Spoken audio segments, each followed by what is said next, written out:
I invested in cryptocurrency through a man I met online. The profit grew so well, but my daughter saved me. Here is my story. You want to know about quiet?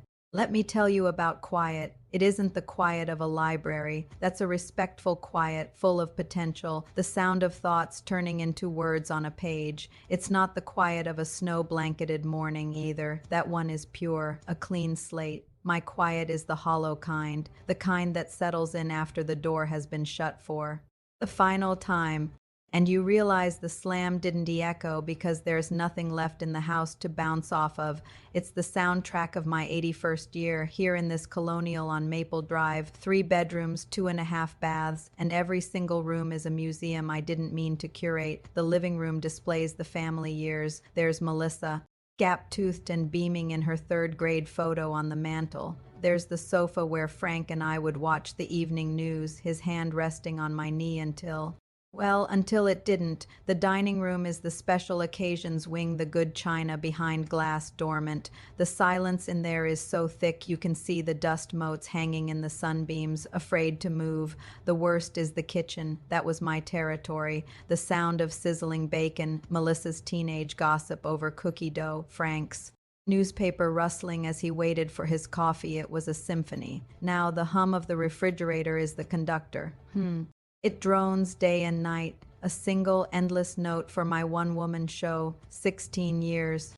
That's how long it's been since the irreconcilable differences, such a tidy legal phrase. It should have been the sickening lurch in my stomach upon finding the hotel receipt, or the scent of another woman's ambition, sharp and floral, on his collar. He left, and he took the noise of life with him. The arguments would have been better than this. At least anger has a sound. Melissa calls every Sunday. God bless her. She's in Seattle, a marketing director, always in motion. When her face appears on the screen, it's like a burst of color in my black and white world.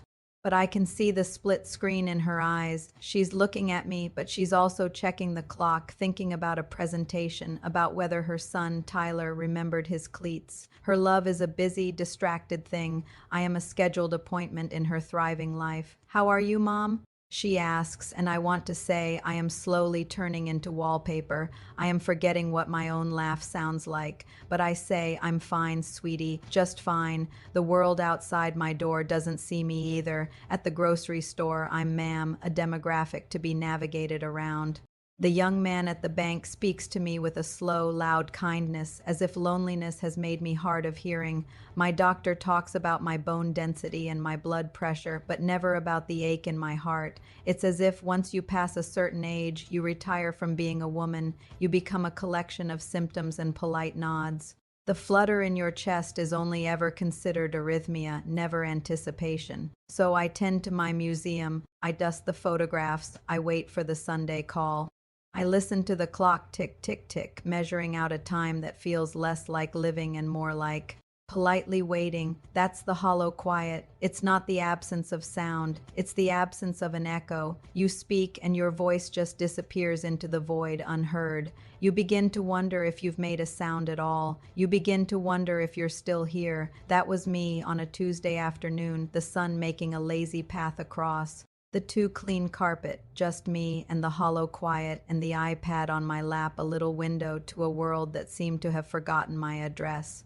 The digital life raft, the afternoons are the longest. The morning has its little rituals, the coffee, the newspaper I still have delivered out of habit more than interest. But by 2 o'clock, the day stretches out like an empty road and the quiet gets heavy. That's when I take to my iPad. It's my porch swing to the world. I scroll through Facebook, looking at pictures of old coworkers, grandchildren, vacation photos from people I barely knew in high school. It's a parade of other people's lives, bright and noisy, and I watch it from behind my silent screen like I'm watching television. It was on one of those endless afternoons that the life raft appeared.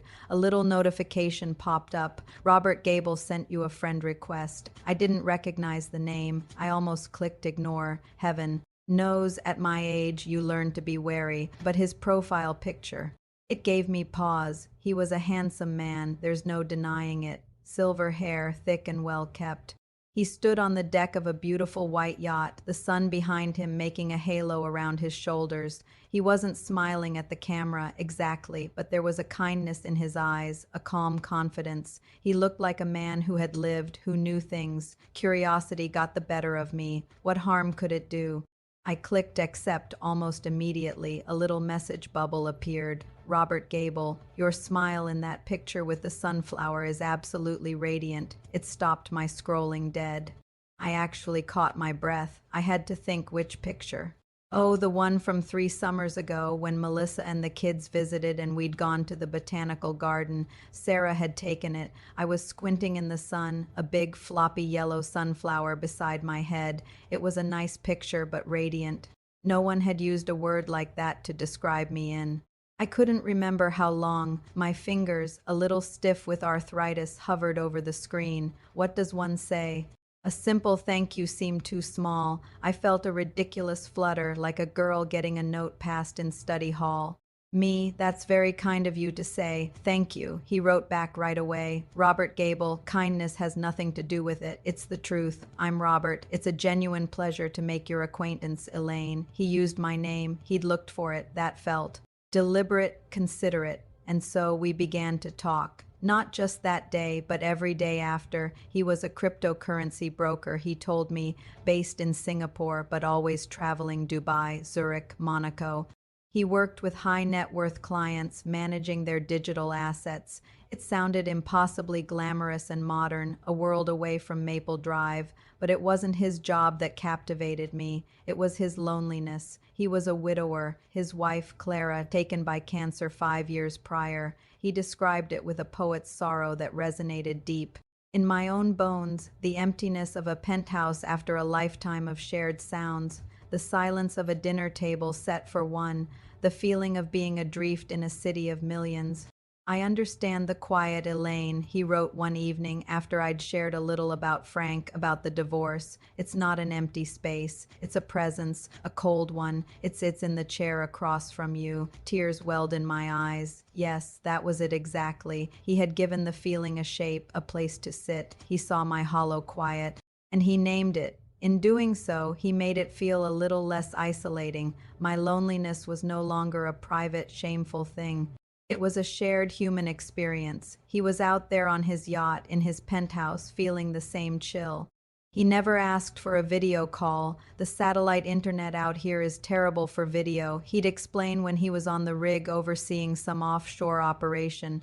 Or my camera is utterly broken and I'm in Zurich at the moment trying to find a compatible one is a nightmare. It was a little frustrating, but he sent voice notes instead. His voice, oh, it was lovely, a smooth, warm baritone with a slight accent I couldn't quite place, a little European, a little something else. It was the voice of a man who was at home anywhere in the world.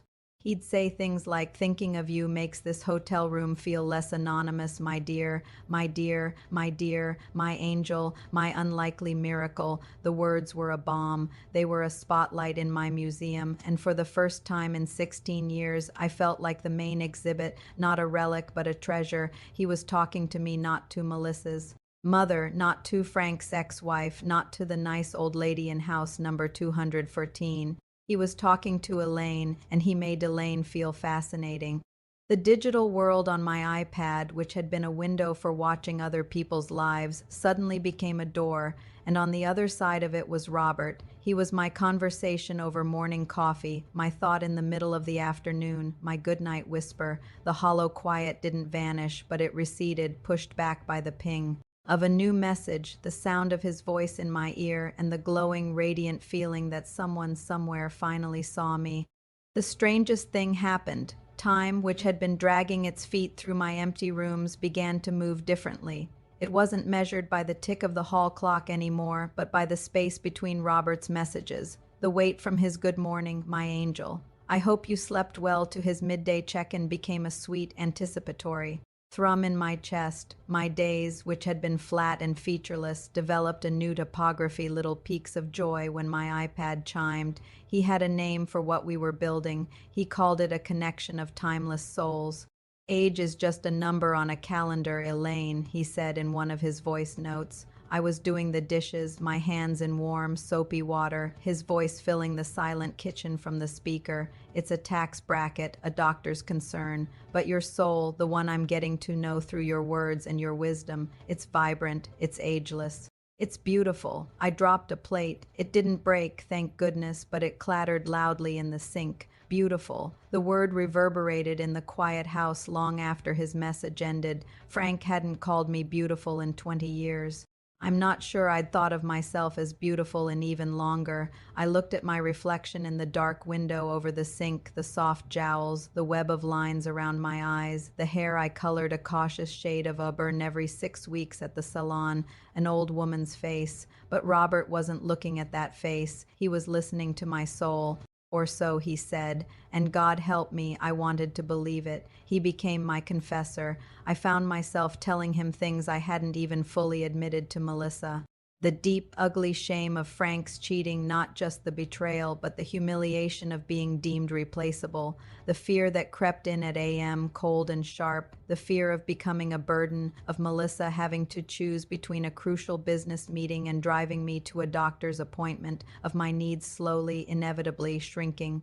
Her world, you could never be a burden, Elaine, Robert's voice would soothe, always patient, always certain. You are a gift he was too foolish to cherish. A gift your daughter is too distracted to fully unwrap, but I see it. I have the time, I have the eyes to see. He made me feel central, essential. When I mentioned offhand that I loved gardenias, a floral delivery van showed up 2 days later with a potted gardenia plant, lush and green. The card read, "So you can have a piece of timeless beauty with you always." I wept. No one had sent me flowers in over a decade. The missing video calls became a minor, nagging detail, a single loose thread on an otherwise perfect tapestry. I'd hint sometimes, "I'd love to see that view from Zurich you described." I'd type, "The connection here is atrocious, my love, all pixelated and choppy. I'd rather you remember the picture I paint for you with my words than see a broken digital version of me," he'd reply. Or, "My camera is a lost cause." But does it matter? We speak heart to heart that is clearer than any video, and he was right. In a way, it was more intimate. His voice in my ear was a physical presence. His words were my constant companion. I imagined his life, the important meetings, the glittering dinners, the lonely return to a sleek, silent apartment, and I felt woven into its fabric. He'd message me from a limousine, passing the opera house. "Wish you were here to see it with me." He'd send a picture of a stunning sunset over a city skyline. "This made me think of the sunset in your eyes." My lonely days were now filled with the architecture of a fantasy. I'd have my coffee with Robert in the morning, reading his messages.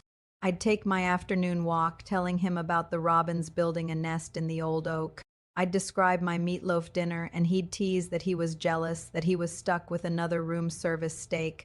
The hollow quiet was being filled not with noise, but with a presence. The museum of my life had a patron, an ardent admirer. He was curating a new version of me, Elaine, the woman of timeless soul, Elaine, the captivating confidant, Elaine, the beautiful gift. I was falling in love, not with a man on a yacht perhaps, but with the man who lived in the glow of my iPad screen. With the voice that called me angel, with the one person in the world who made me forget I was old, forgotten, and slowly fading into the wallpaper of my own life. It was a beautiful, precious feeling, and like anything that precious, I was terrified of losing it. So I clung tighter, and I stopped asking about the video calls, the proposition. For 6 weeks, I lived inside a beautiful story. Then the author decided to introduce a new plot. It started subtly, as Robert's best ideas always did. He'd mention, in passing, a colleague who'd retired early to a villa in Tuscany, or a client, a single mother who'd secured her children's future with a few smart moves. He painted these little vignettes of liberation, always ending with a soft sigh. "It's the part of my job I love most, Elaine, giving people their freedom, turning worry into security." I'd murmur something agreeable, flattered he was sharing his world with me. I didn't see the hook being baited. Then one Tuesday evening, his tone shifted from confiding to purposeful. "Robert Angel, I've been thinking about you all day, about your situation." The financial anxiety you've mentioned, the desire to leave something meaningful for Melissa and the grandchildren. It weighs on my heart. It was true. I'd fretted to him about how my fixed income felt like it was shrinking, how the costs of everything from groceries to prescriptions were inching up. I shared my fear that my greatest legacy to Melissa would be a reverse mortgage and a house full of furniture to sort through. Robert, the system is built to keep people like you dependent, Elaine, tied to monthly statements that dwindle. It infuriates me with your wisdom, your patience. You deserve autonomy. You deserve a legacy that doesn't come with strings attached. A warm, grateful flush spread through me. He was indignant on my behalf. He saw the injustice. Me, that's sweet of you, Robert. But at my age, what can one do? The ship has sailed on big investments. His reply was swift, a gentle chiding. Robert, there you go, letting that calendar number define you again. Your soul is timeless, remember? And the financial world has a new timeline now. It's called cryptocurrency. He didn't launch into a confusing sales pitch. He began, as he did with everything, with a story. He described it not as volatile internet money, but as a quiet revolution, a way for intelligent people overlooked by Wall Street to build their own table, away from the greedy old men in suits. He spoke of blockchain like it was a sacred text, a technology that promised transparency and fairness. It's not gambling, my love, his voice note assured me, smooth as caramel. Gambling is hope without strategy. What I do is applied intelligence. It's recognizing a paradigm shift. It's about being on the right side of history. He made it sound noble, ethical, even a sophisticated club for forward thinkers, and he was holding the door open for me. Then came the pivot, the intimate, caring pivot that made my breath catch. Robert, for weeks. Now I've watched your strength, your kindness, your brilliant mind. I've shared my loneliness with you, and you've held it with such grace. Let me do something for you. Let me help you build something. Not just for you, but for your family. Let me be the one who turns your worry into peace. It wasn't a sales pitch. It was a proposition, an offering. He was presenting it as the natural next step in our intimacy, a merging of his professional prowess with my personal needs. He was offering to be my protector, my provider roles I hadn't realized I'd missed so acutely. Me, I don't know the first thing about it, Robert. It all sounds so complicated. Robert, you don't need to. That's what you have me for. I'll guide you every step of the way. We'll start small, a proof of concept just between us. Consider it. Our first joint venture. Our first joint venture. The phrase sang in my head. It made us partners. It made this thing between us tangible, with a future and a balance sheet. The old cautious Elaine, the one who balanced her checkbook to the penny, whispered a warning, but she was drowned out by the new Elaine, the one with the timeless soul. This was Robert's world, and he was inviting me in. To say no would be to reject his care, his expertise, his desire to secure my future. It would be to step back from the precipice of this beautiful new chapter we were writing together. He'd given me so much, his attention, his understanding, a reason for my days to have color. How could I not trust him with this? Me, all right, if you really think it's a good idea, where do we start? His response was instantaneous, a single line that felt like a key turning in a long locked door. Robert, that's my brave angel. I'll take care of everything. Tomorrow we begin. The first investment the next morning, my heart was a little trapped bird fluttering against my ribs. This wasn't my usual Tuesday. This was the day of our first joint venture. I dressed with more care than usual, choosing a nice blouse, as if Robert might somehow see me through the screen. I fussed with my hair. It felt silly and girlish, and I loved the feeling. Right on time at AM, my iPad chimed. It was Robert, not with a text, but a direct call through the messaging app. My finger hovered for a second before I swiped to answer. Elaine? Can you hear me, Angel?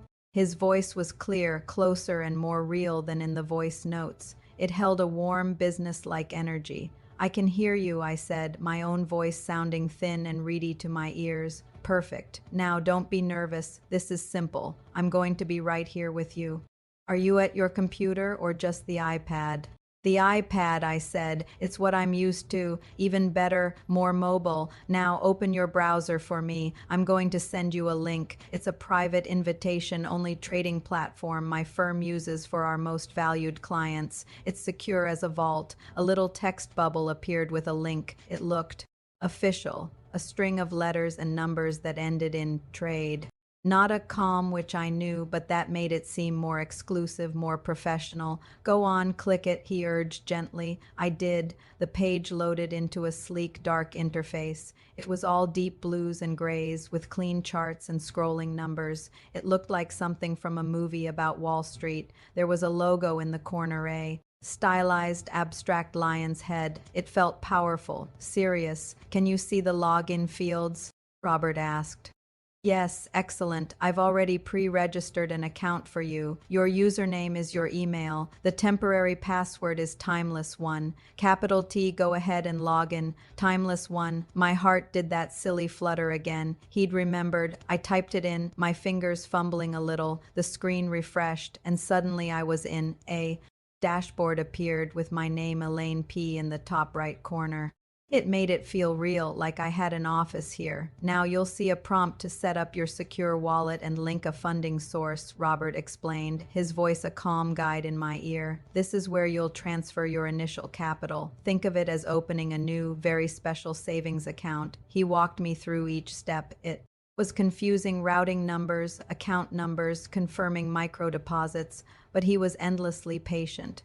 No, that's the checking account number, Angel. You want the routing number from the bottom left. Yes, that's it. Perfect. He made me feel competent. When I got flustered, he'd say, it's all jargon designed to intimidate. You're doing beautifully. We're bypassing the whole rusty old system. Finally, it was time for our proof of concept. Let's start with a modest sum, something meaningful but comfortable. What feels right to you? I thought of my monthly dividend check, $2,000. It was a significant chunk, money I usually parceled out for bills, a little for savings. Sending it into this sleek, digital void was terrifying, too. 2,000? I ventured, almost hoping he'd say it was too much. 2,000 is perfect, he said, without missing a beat. A serious commitment, but not a strain. That shows wisdom, Elaine. Type that into the allocation field. With a deep breath I didn't realize I was holding, I typed 2,000. Now confirm. I clicked the button. A spinning wheel appeared. Processing transaction. The silence on the line stretched. I could hear my own pulse in my ears. I had just sent 2,000. Real dollars from my very real bank account into. What? A lion's head logo on a screen. Then a green check mark appeared. Transaction successful, funds available for trading, there. Robert's voice was triumphant, warm. You've done it. You are now an investor in the future, Elaine. How do you feel? How did I feel? A little dizzy, a little scared, but beneath it a thrilling electric current of something new. I wasn't just Elaine on Maple Drive anymore. I was Elaine P., investor, partner to a financial visionary. I had taken a step into Robert's world, and he had held my hand all the way. I feel like I did something, I said, a genuine smile breaking across my face. You did, my love. You took control. This is just the beginning. I'm so proud of you. The words wrapped around me like a cloak. The fear receded, replaced by a glowing ember of pride. I had been brave for him, for us. I had trusted, and he had guided me safely.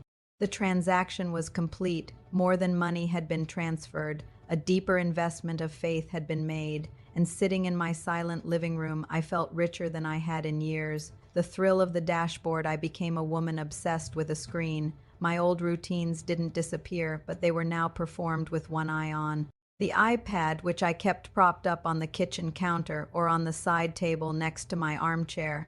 The museum of my life had a new, shimmering exhibit, my portfolio. Robert had shown me how to navigate the dashboard. It was my new favorite place. It was so clean, so certain. Everything was quantified. My life had felt so vague and emotional for so long, a fog of loneliness, a dull ache of regret. But here, in bold green numbers, was progress, tangible, measurable growth.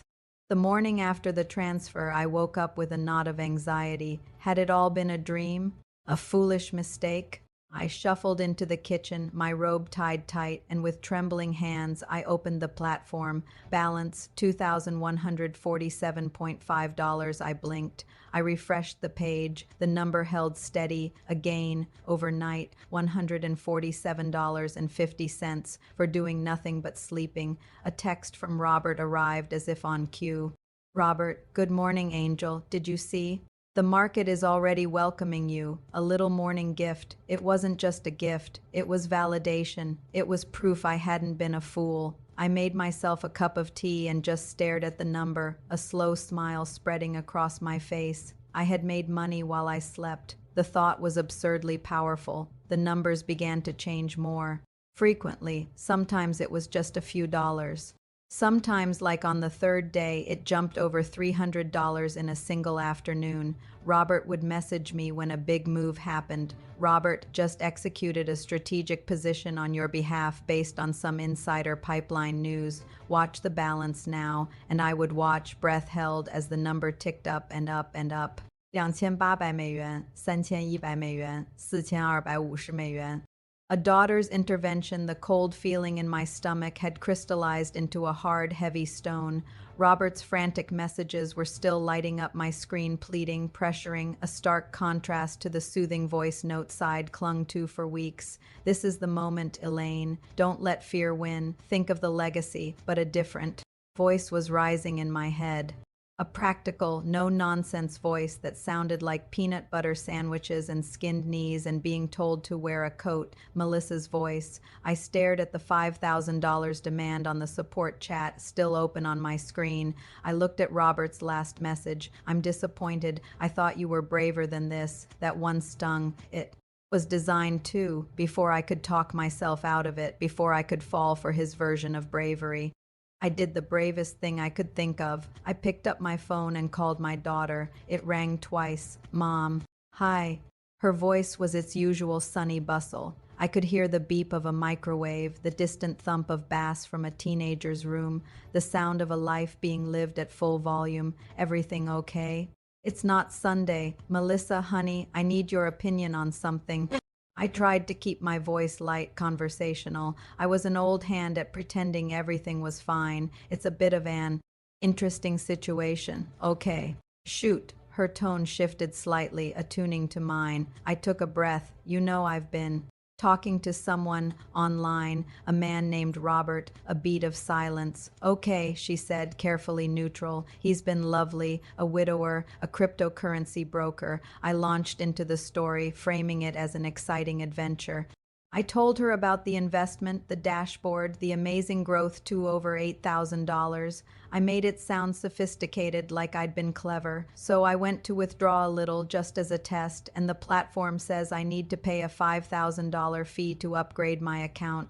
Robert says it's perfectly normal, a compliance thing. He's even offering to put in 1,000 himself. The noise on Melissa's end didn't just quiet, it died. The microwave beep was cut off. The bass thump vanished. The silence that followed was absolute and terrifying. Mom, her voice was low, flat, stripped of all its usual energy. It was a voice I'd only heard a few times in her life, when her cat died, when she got the late-night call about Frank in the ear. Stop, right now. Do not send. Another cent, but sweetie, he's been so wonderful, and the money is right there on the screen. It's a screen, Mom. The words exploded out of her, sharp with a panic she was no longer trying to hide. It's not real money. It's fantasy numbers they've put there to hook you. Oh God, Mom, listen to me. This is a scam, a very specific, evil, common scam. It's called pig butchering. They fatten you up with affection, then slaughter you for money. Each word was a needle. Pig butchering. The ugliness of it took my breath away. No. No, he knows me, I whispered, the protest feeble even to my own ears. He understands about your father, about the quiet. He knows what you told him. Melissa's voice broke. I could hear the tears she was fighting. He's a criminal, Mom. He's probably in a call center in another country with a script. The picture, the voice, the yacht. It's all stolen, a character. He built the perfect man for you to fall for because you told him exactly what you needed to hear. The world tilted. The museum of my life didn't just feel hollow. The walls felt painted on, a cheap facade. The kind-eyed man on the yacht dissolved into pixels. The warm baritone became a recorded sample. The shared loneliness was a tactic. My timeless soul was just a line in a handbook for predators. The $2,000 is gone, Melissa said, her voice firming into that take charge tone she used with her kids. It's gone. You have to accept that. Do not, under any circumstances, try to get it back by sending more. That's what they want. They'll bleed you dry. You have to block him everywhere. Right now, I was crying, silent. Hot tears streaked down my face, dripping onto the iPad screen, blurring the $5,000 demand. I wasn't crying for the money. I was crying for the man who wasn't real, for the future we'd sketched out that was just a forgery, for the utter, profound foolishness of an old woman who thought she'd been seen when all she'd been was targeted. "Mom, please," Melissa whispered, her own composure crumbling. "Say you understand. Say, you'll block him." I tried to speak, but all that came out was a choked sob. The hollow quiet had returned, but it was different now. It wasn't just empty. It was ashamed. It was the quiet of a stage after the conman has taken his bow, leaving you standing there alone, holding a worthless prop, with the whole audience knowing you'd been duped. And the only one in the audience was me, the phantom revealed. Melissa's words were a surgeon's knife, cold and precise, cutting out the beautiful infected tissue of the fantasy. But the phantom limbs still ached. The ghost of his voice still seemed to echo in the quiet rooms. I couldn't just block him. Not yet. I needed something, a confirmation, a last word, a final, terrible proof to kill the part of me that still pathetically hoped. I ended the call with Melissa, her instructions to block and report ringing in my ears. I ignored them. The iPad sat on my lap, a Pandora's box of my own making. Robert's chat window was still open, his last message glaring at me. "I'm disappointed. I thought you were braver than this." Anger began to simmer beneath the shame. Disappointed. He was disappointed. I thought of the gardenia, of the words "my angel," of the hours I'd spent pouring my loneliness into him. I thought of the $2,000, now just a digital ghost in a criminal's ledger. My fingers, which had trembled with excitement and later with fear, now moved with a slow, heavy certainty. I typed my last message to Robert Gable. The words were simple. They were all I had left. My daughter says you are a scammer, that you prey on lonely old women. Was any of it real? Just tell me that. I hit send. The message mark delivered. I stared at the screen, my breath shallow. I didn't know what I expected. Denial. A last desperate performance. More velvet lies. For a long minute, nothing. Then the little icon showing his profile picture, the handsome silver-haired man on the yacht flickered, and then it vanished. It didn't go offline. The picture itself disappeared, replaced by a generic gray silhouette. My heart hammered against my ribs. He was there. He had seen it. The typing bubble. Appeared, disappeared, appeared again, pulsing, taunting me. He was deciding what to say, the master manipulator crafting his final move. The bubble vanished. A new message appeared. It was not a paragraph. It was not a voice note. It was one line of text, naked, brutal, stripped of all pretense of an accent, of sophistication, of care. Just invest the $5,000, Grandma, or lose it all. Then, before I could even process the seismic shift in tone, before the word Grandma could finish slicing through me, a new icon appeared next to the message, a small, stark symbol I knew from Melissa's kids' phones, a blocked sign, read at 4:12 p.m. And beneath that, the cold final geometry of two grayed-out check marks. He had not just replied, he had deleted himself. The phantom had spoken its true name, then vaporized into the digital ether. Grandma, not my angel, not my love, not Elaine with the timeless soul. Grandma, that's all I was to him, a label, a demographic. A easy mark sitting in a quiet house with a pension and a broken heart. The last 6 weeks collapsed in an instant, from a sweeping romance to a transactional footnote in a criminal's ledger. The iPad slipped from my lap and thudded softly on the carpet. I didn't pick it up. I sat in my armchair as the late afternoon light faded from gold to gray, the same light that had filled the room as I'd listened to his voice notes with a hopeful heart. The phantom was gone, revealed. All that remained was the hollow quiet he'd pretended to understand. But it wasn't the same quiet. It was deeper now. It was poisoned. It was the silence after a home invasion, when you realize the thief didn't just take your things. They looked through your private drawers, handled your most intimate treasures, and left you with the profound violation of having been so completely carelessly known. I was alone again, but this time I wasn't just lonely. I was foolish, I was ashamed, and the quiet wasn't just empty. It was laughing at me, the dangerous quiet narrated by Elaine. I sat there until the gray twilight deepened into full night. I didn't turn on a lamp. The glow from the fallen iPad had died long ago, leaving me in a dark that felt total, inside and out. The hollow quiet had transformed. It wasn't an absence anymore. It was a presence, a smug, knowing presence that sat in Frank's old chair, that whispered from the corners of the room I'd once filled with Robert's voice, "Grandma."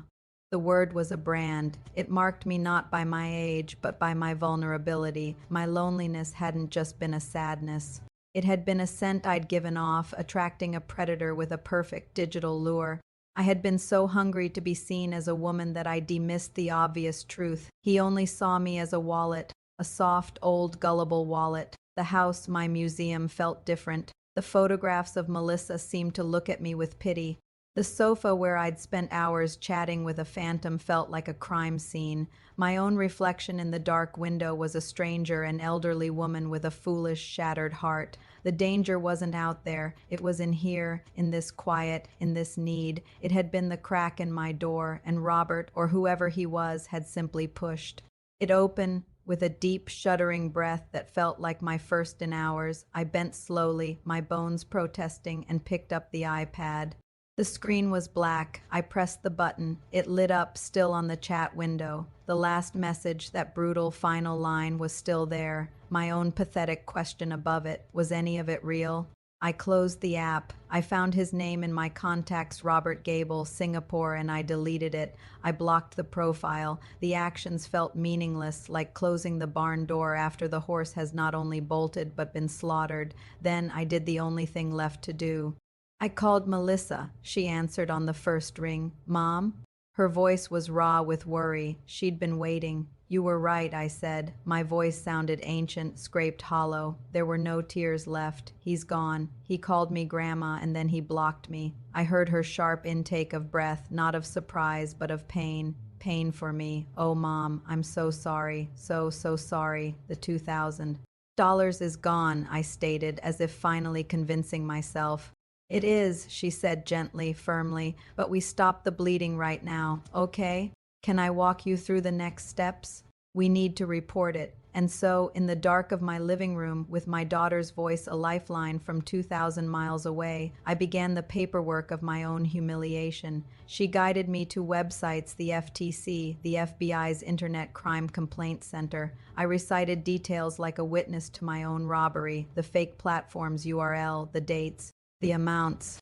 Every field I filled out was a small burial rite for the woman I'd been for 6 weeks, the beloved angel, the savvy investor. They asked for the subject's details. I typed unknown, used the name Robert Gable, stolen photograph. As I worked, a strange numbness set in. The sharp shame began to blur at the edges, replaced by a cold, clear understanding.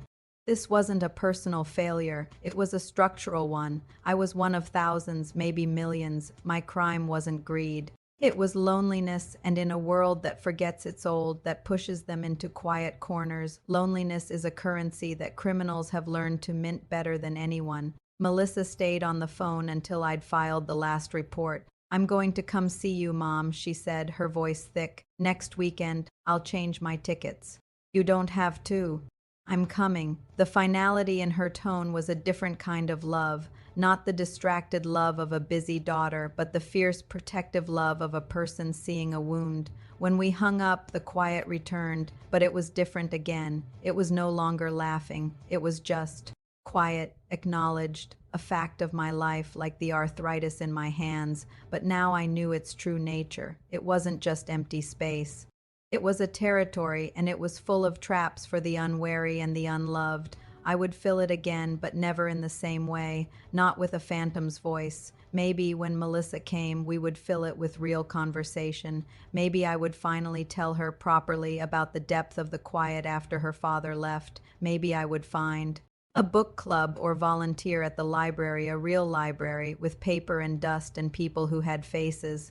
The $2,000 was gone, the dream of Robert was ashes, but the dangerous, revealing light he'd shown into my life lingered. It showed me the contours of my own need, and it showed me the wolves that circled it. I got up, turned on a single lamp, and made a cup of tea. The simple ritual was an anchor. The house was still a museum. But I was no longer just a curator of the past. I was a survivor of a very modern war, one fought in the silent glow of a screen, and I was still here. The quiet was dangerous, but I was learning its rules, and for tonight that was enough. Elaine's story is a powerful reminder that loneliness can be the most dangerous vulnerability of all if her experience resonated with you, or you think it could help someone you love. Please share this video. A conversation with a friend or a family member could be the lifeline that protects them, and subscribe for more real stories that aim to protect, empower, and connect us. Because awareness is our first and strongest defense. Share to spread awareness. Subscribe for more protective stories. Thank you for watching.